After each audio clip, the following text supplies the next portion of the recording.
In August 2016, a team of astronomers made an announcement that changed our perspective on the universe. They had found a rocky planet orbiting in the habitable zone of Proxima Centauri, the closest star to the Sun. They called it Proxima B, a world where liquid water might exist, perhaps an atmosphere, perhaps something more.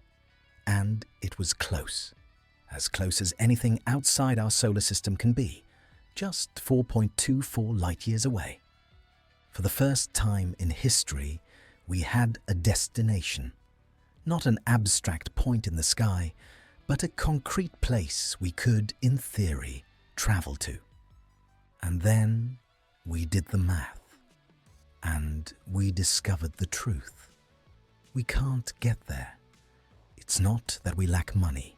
It's not that we lack political will. It's not that the technology needs a few more years of development. The problem is deeper, more fundamental, more brutal.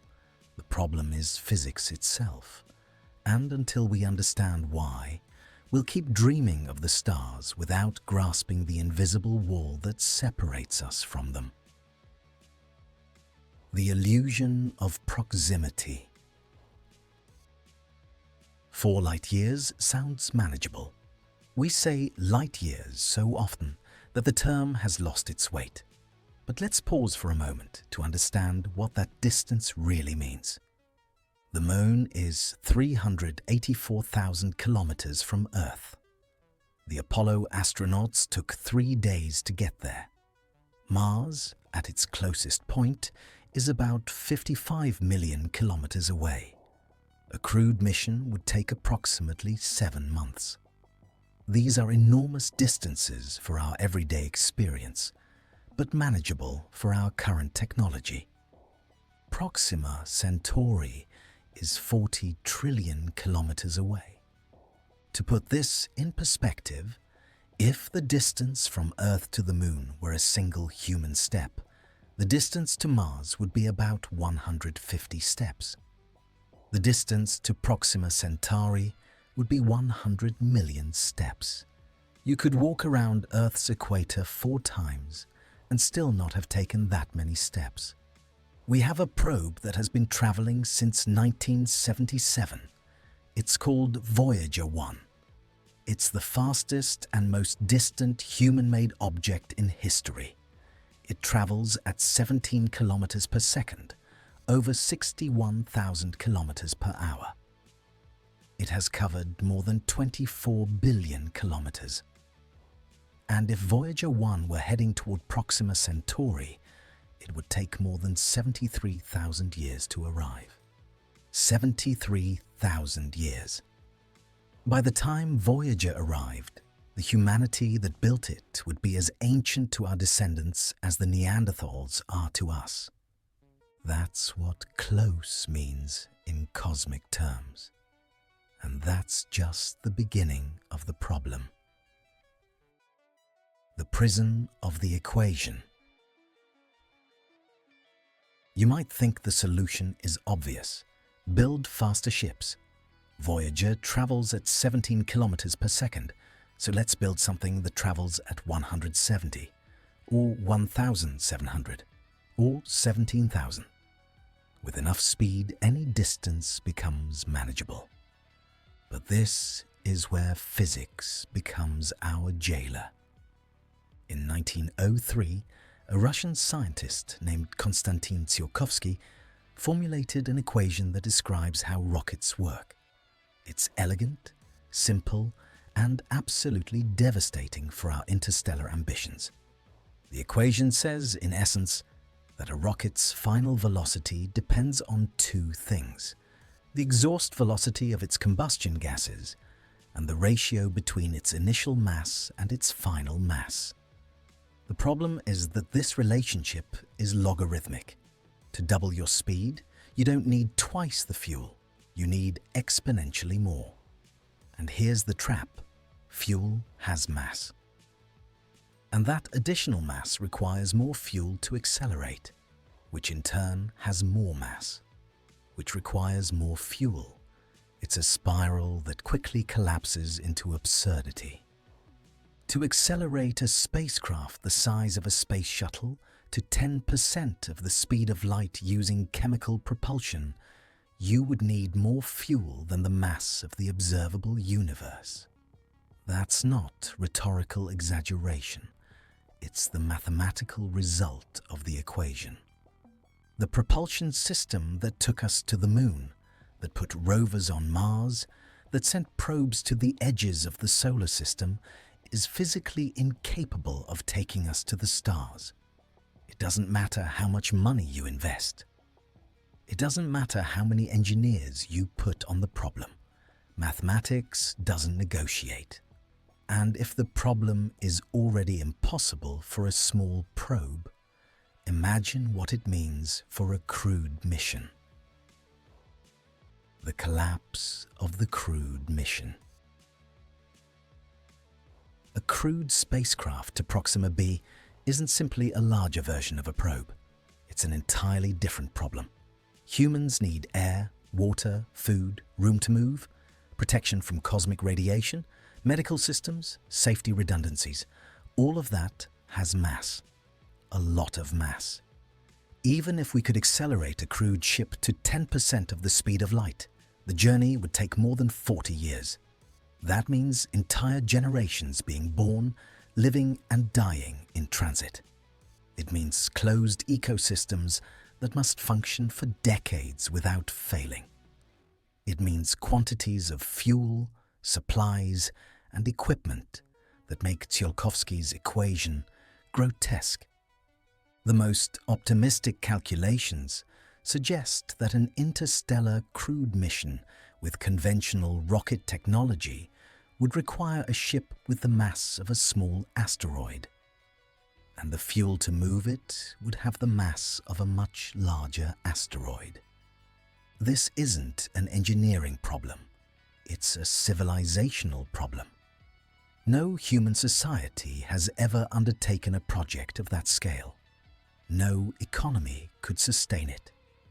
And even if it could, who would send their children on a journey from which they would never return, toward a destination their grandchildren might not even reach? If conventional rockets are mathematically impossible for reaching the stars, do you think the solution lies in improving engines or in completely changing the concept of propulsion? Alternatives that fall short. Humanity hasn't sat idle. For decades, we've developed alternatives to chemical propulsion. Some are promising, none are sufficient. Ion engines accelerate charged particles using electric fields. They're extraordinarily efficient, capable of reaching exhaust velocities much higher than chemical rockets. But their thrust is minuscule. An ion engine takes months to accelerate a small probe. For an interstellar mission, it would take centuries to reach useful velocities. Nuclear thermal propulsion heats a propellant using a nuclear reactor, achieving twice the efficiency of the best chemical rockets. It's enough to make crewed Mars missions viable. It's nowhere near enough for the stars. VASIMA, the Variable Specific Impulse Magnetoplasma rocket, promised the best of both worlds. High thrust when you need it, high efficiency for cruising.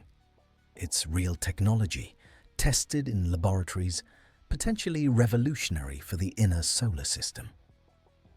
For Proxima Centauri, it's still a toy.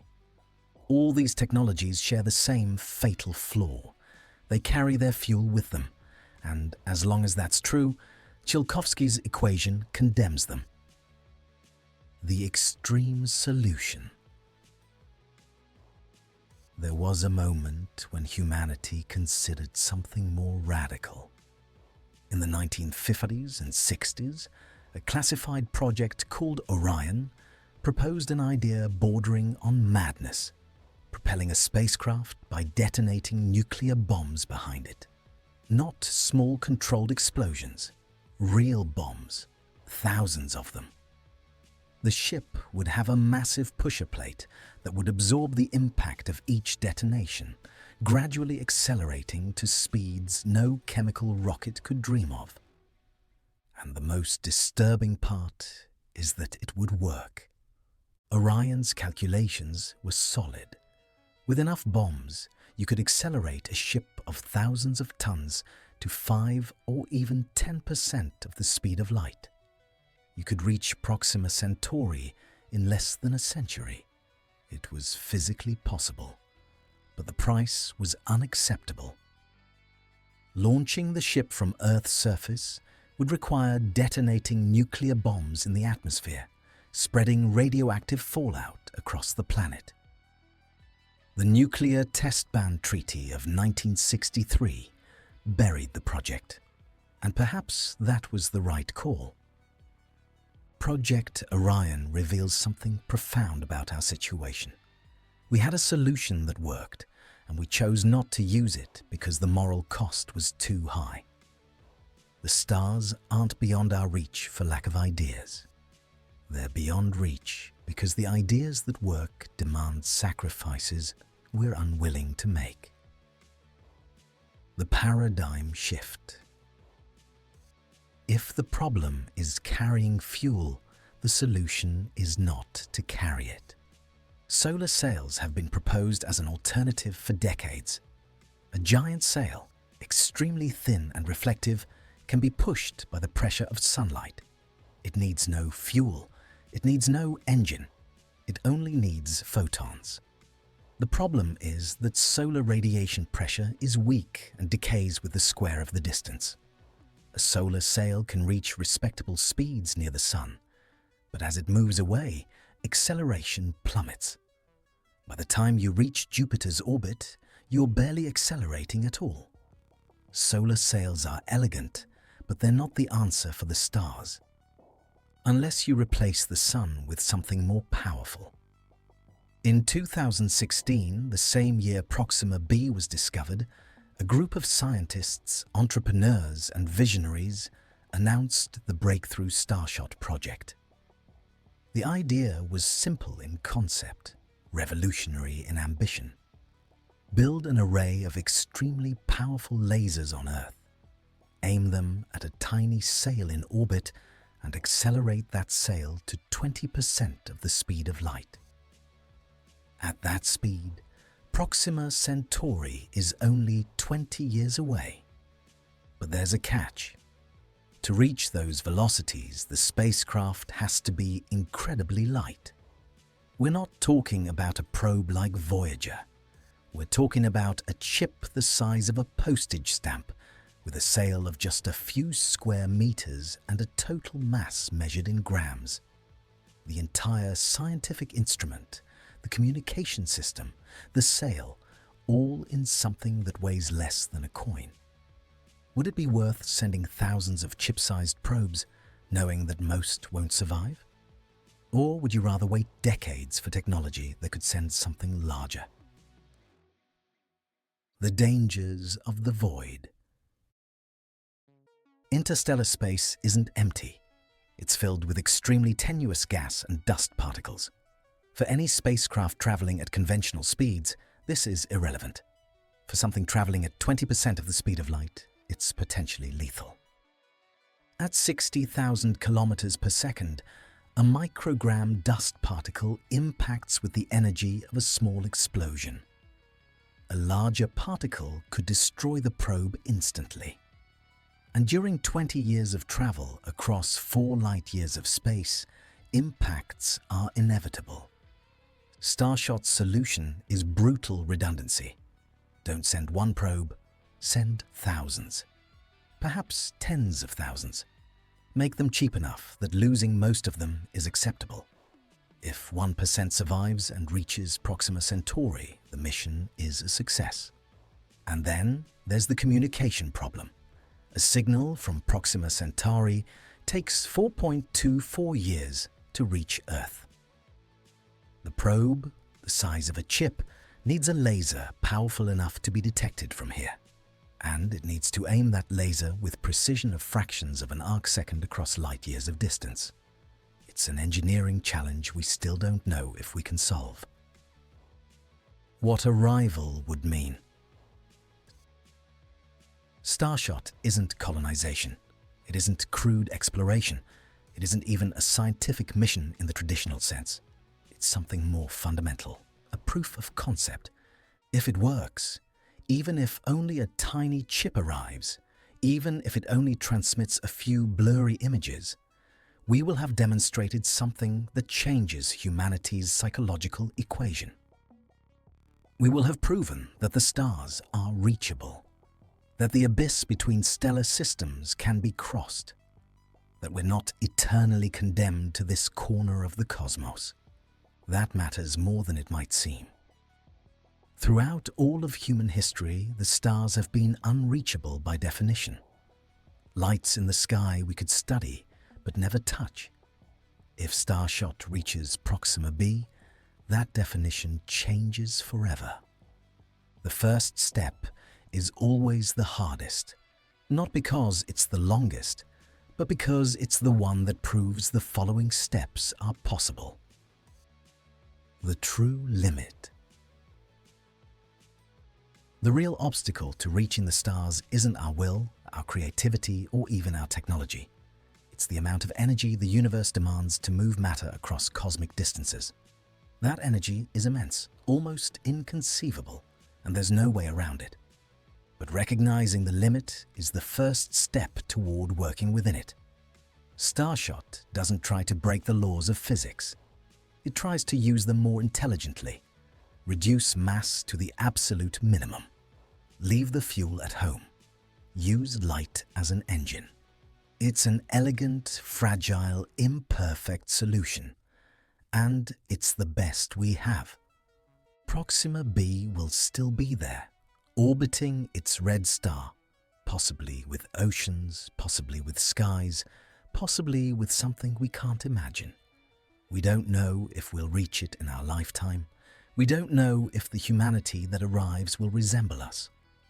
But we know for the first time in history that arriving is at least imaginable. And that, for a species that just 100 years ago hadn't even left its atmosphere, isn't a failure. It's a beginning. Do you think we'll see a probe arrive at Proxima B this century? What discovery from that system would impact you the most? Leave your thoughts in the comments.